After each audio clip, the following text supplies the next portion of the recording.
थोड़ा सा पीछे जाना पड़ेगा हमको इतिहास में। भारत में जो व्यवस्था है, सामाजिक व्यवस्था, वो जाति आधारित व्यवस्था है। आप जानते हैं कि यहाँ पे चारण वर्ण के तहत जो समाज संचालित होता था। आज जो हिंदू राष्ट्र और संविधान बदलने की बात होती है, वो आपको आज़ादी के पहले या 1950 में जो हमारा संविधान लागू हुआ उससे पहले की स्थिति में ले जाना चाहते हैं।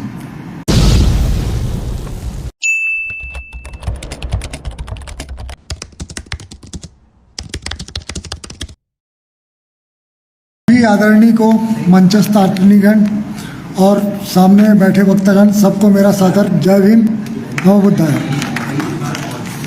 साथियों, बामसेब का यह छत्तीसगढ़ राज्य सम्मेलन में मुझे एक वक्ता के रूप में आमंत्रित किया गया।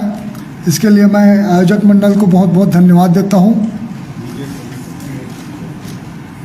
हमारे जो महापुरुष हैं, तथागत बुद्ध, गुरु घासीदास जी, ज्योतिबा फुले, कबीर साहब, रैदास और जितने भी हमारे बहुजन महापुरुष हैं, मैं सबके चरणों में नमन करता हूँ।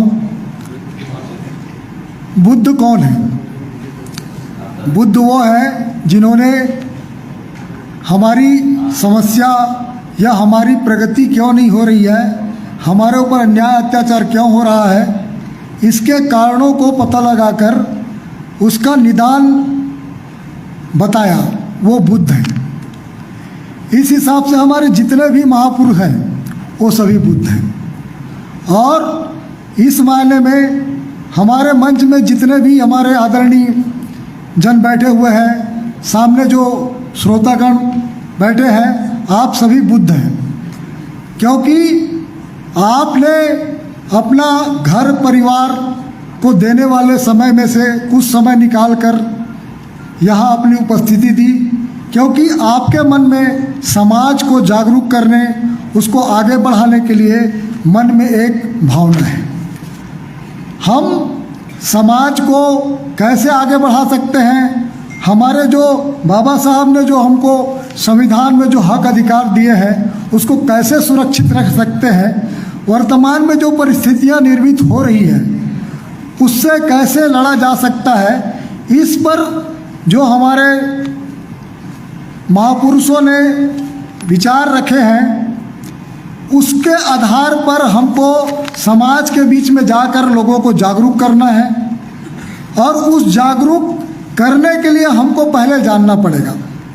तो जब हमको जानना है तो हमको सबसे पहले हमारे इन महापुरुषों को, देखिए जो पोस्टर लगा हुआ है पीछे, उसमें हमारे जितने महापुरुष हुए हैं, चाहे वो गौतम बुद्ध हो, चाहे सम्राट अशोक हो, बाबा साहब हो, गुरु घासीदास हो, रैदास हो, कबीर हो, छत्रपति साहू जी महाराज हो, ललई सिंह हो, परियार हो, सारे जो महापुरुष हैं, उनको जब तक हम नहीं पढ़ेंगे या उन्होंने समाज में अपना क्या योगदान दिया उसको नहीं जानेंगे, तो हम जब समाज के बीच में जाएंगे बताने, तो हम क्या बता पाएंगे?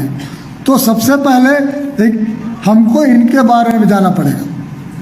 यह कहा गया है, आप सभी जानते हैं, जिनको अपना इतिहास नहीं मालूम वो अपना भविष्य भी नहीं सुधार सकते। हम आज तक नहीं जान पाते कि हमारे महापुरुष कौन थे, उन्होंने हमारे लिए क्या किया। और हमको जो जानकारी है, जो महापुरुष हमको किताबों में पढ़ाया जाता है, कोर्स में पढ़ाया जाता है, वास्तव में देखें तो वो हमारे महापुरुष हैं ही नहीं। लेकिन हमको बांटने के लिए वो हमारे महापुरुषों के जगह में कुछ और को पढ़ाते हैं। हमको अपने जो वर्ग के लोग हैं, उन लोग जो विचार व्यक्त करते हैं, वो जो अध्ययन करते हैं और समाज के बीच में जो लेकर आते हैं, उनको सुनने के लिए ऐसे आयोजनों में आना चाहिए। और आप जो यहाँ सुने उसको समाज के बीच में जाकर बताना चाहिए। इस काम को करने के लिए आप लोग यहाँ पे आए हैं और हमारे जितने भी सम्माननीय वक्तागण हैं, उनका जो विचार है वो लेके जाएंगे और इस विचार को समाज के अंतिम व्यक्ति तक फैलाएंगे, उसमें जागरूकता पैदा करेंगे। मैं आज के इस सम्मेलन में जो 3.5% लोगों ने हमको कैसे बांटा और हमारे हक अधिकार को कैसे छीन रहे हैं और छीनने के लिए क्या षड्यंत्र किए हैं, बहुत संक्षेप में बताना चाहूँगा। साथियों, जैसे कि आपको मालूम है, हमारे संयुक्त भारत देश में अंतिम जाति जनगणना 1931 में हुई थी। तब की स्थिति में भारत में 7.5% आदिवासी या जनजाति, 15% अनुसूचित जाति और 52% अन्य पिछड़ा वर्ग, ये जो है जनसंख्या का बताया गया था। उसके बाद जितनी भी जनगणना हुई उसमें शेड्यूल कास्ट शेड्यूल ट्राइब की तो जनगणना हुई, लेकिन ओबीसी की जनगणना नहीं हुई।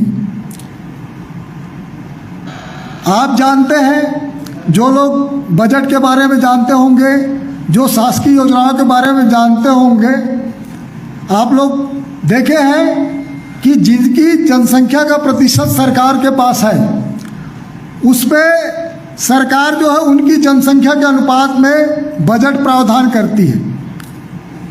लेकिन हमारी जो 52% जनसंख्या आज से लगभग 100 साल पहले 52% जनसंख्या के लिए आज तक किसी प्रकार का कोई बजट प्रावधान नहीं किया गया, जबकि समाज में सबसे बड़ी संख्या वही है और उनको एससी और एसटी से अलग रखने के लिए लगातार गुमराह करते रहे। जब प्रतिनिधित्व देने की भी बात आई, देखिए हमारे जितने भी महापुरुष हुए हैं, चाहे काशीराम जी हो, चाहे बाबू जगदेव प्रसाद हो, चाहे पेरियार हो, सभी ने कहा कि भाई जिसकी जितनी संख्या है उसको उसके अनुपात में समाज में अधिकार मिलने चाहिए। लेकिन एसटी एससी को तो मिल गया, ओबीसी को नहीं मिला। और ओबीसी को सारे चीज़ों से वंचित रखा गया, शिक्षा से वंचित रखा गया, राजनीति में भी आरक्षण नहीं है उनको। बीपी मंडल साहब की कमीशन ने जो अनुशंसा की उसको भी आधा अधूरा लागू किया गया। उनको बांटने के लिए थोड़ा सा पीछे जाना पड़ेगा हमको इतिहास में। भारत में जो व्यवस्था है, सामाजिक व्यवस्था, वो जाति आधारित व्यवस्था है। आप जानते हैं कि यहाँ पे चारण वर्ण के तहत जो समाज संचालित होता था। आज जो हिंदू राष्ट्र और संविधान बदलने की बात होती है, वो आपको आज़ादी के पहले या 1950 में जो हमारा संविधान लागू हुआ उससे पहले की स्थिति में ले जाना चाहते हैं। कारण क्या है? जैसे भारत देश स्वतंत्र हुआ, संविधान लागू हुआ, तो हमारे लोग आरक्षण के बदौलत या प्रतिनिधित्व के बदौलत पढ़ने लिखने लग गए और जो लोग पढ़ लिख गए वो नौकरियों में भी आने लग गए, अपने हक अधिकार जानने लगे, व्यवसाय में भी आने लग गए। उनकी जो आर्थिक स्थिति सुधरी तो जीवन स्तर भी सुधरा, उसके बच्चे पढ़ने लग गए। जब तक हम छोटे पदों में जाते थे, स्वीपर, बाबू, चपरासी, जो नमस्ते करने वाले पद तक पहुँचे, तब तक उनको हमारे से कोई समस्या नहीं थी। लेकिन जैसे ही हम डिसीजन लेवल पोस्ट में पहुँचने लगे, उनको समस्या होने लगी। लोग आईएएस, आईपीएस, आईएफएस बनने लगे, मंत्री बनने लगे, प्रधानमंत्री बनने लगे, तब उनको समस्या होने लगी कि ये जो पहले हमारे पैर के नीचे थे, जो हमको पाय लागू महाराज बोलते थे, इनको हमको नमस्ते करना पड़ रहा है या इनके सामने हमको हाथ जोड़ के अपने काम के लिए खड़ा होना पड़ रहा है। तो उन्होंने जो है हमको फिर से पुरानी स्थिति में लाने के लिए नया नया षड्यंत्र किया। उसके लिए वो लगातार अंधविश्वास, पाखंड को बढ़ाने वाली कामों को बढ़ावा दे रहे हैं और हमारे हक अधिकार को ख़त्म करने के लिए वो नए नए षड्यंत्र ले रहे हैं। आप देखे होंगे राजनीति में भी आप जाइए तो हमारे लोगों के लिए जो बड़ी पार्टियां हैं उसके बीच में क्या है? अगर अनुसूचित जाति है तो अनुसूचित मोर्चा बना दिए, उसका नेता बना दिया अनुसूचित जाति के नेता को। अनुसूचित जनजाति का अगर कोई नेता है तो उनको अनुसूचित जनजाति का मोर्चा बना के अध्यक्ष बना दिए। पिछड़ा वर्ग का है तो पिछड़ा वर्ग मोर्चा बना के उसका अध्यक्ष बना दिया। और अपना जो 3% लोग हैं वो सर्वजन के नेता है। तो इस विचार को, इसको समझना पड़ेगा कि हम जो है अगर छत्तीसगढ़ के संदर्भ में बात करें तो अगर 52% ओबीसी की जनसंख्या मान ले, 32% शेड्यूल ट्राइब की जनसंख्या मान ले और 12% भी अगर जनसंख्या मान ले तो हमारी जनसंख्या लगभग 97% बनती है। 97% में जब ईडब्ल्यूएस आरक्षण की बात आती है 10% दे दो, 3% तो टोटल है, उसमें गरीब कितने होंगे और वो भी किसकी उनको देने की बात आती है। लेकिन हमको जो है 52% ओबीसी को कितना परसेंट दे रहा है, 14%। तो ये इन चीज़ों को हमको समझना पड़ेगा और इस चीज़ के लिए हमको संगठित होना पड़ेगा। और हम जो है भरपूर समर्थन करते हैं कि ओबीसी को जो है उनकी जनसंख्या के अनुपात में आरक्षण मिले 52% और सारे जगह उनको उसके हिसाब से ही प्रतिनिधित्व मिले। और चूंकि उनकी संख्या सबसे ज़्यादा है ओबीसी, एससी और एसटी से, तो वो हमारे बड़े भाई हैं। तो समाज में जितने भी संगठन हैं, जो भी समाज को में समानता और अधिकार की लड़ाई होती है, उसमें उनका जो नेतृत्व भी ओबीसी को करना चाहिए, ये मेरा मानना है। और मैं अंत में 2 मिनट लेना चाहूँगा सर, चूँकि मैं एक संगठन social justice and legal foundation से जुड़ा हुआ हूँ, मैं उसका को फाउंडर हूँ। और हम लोग जो है उसमें आरक्षण से रिलेटेड और एसटी एससी ओबीसी माइनॉरिटीज़ के संवैधानिक अधिकारों के बारे में काम करते हैं। अभी जो पदोन्नति में आरक्षण का जो लड़ाई चल रहा है हाई कोर्ट में, उसमें हम इंटरमिनर हैं। और जो ओबीसी का जो 27% आरक्षण पे भी जो कोर्ट में मामला लगाया हुआ है, उसमें भी हम सोशल जस्टिस लीगल फाउंडेशन एक इंटरमिनर और पार्टी के रूप में है। तो हम लोग जो है संवैधानिक अधिकारों के साथ साथ हमारे जो पद निकलते हैं सरकार में भर्ती के लिए, वो विज्ञापनों में जो पद विज्ञापित हो रहा है वो हमारी संख्या के अनुपात में है कि नहीं, इस पर हम वॉच करते हैं। दूसरा जो है, हम जो बजट प्रावधान किए गए हैं वो हमारे एसटी एससी का जो बजट है वो हमको हमारे वर्गों तक वो पहुंच पा रहा है कि नहीं, इस पर भी हम लोगों को जागरूक करने का काम करते हैं। और ये जो सोशल जस्टिस के माध्यम से हम जितने भी संवैधानिक सलाह के काम भी करते हैं।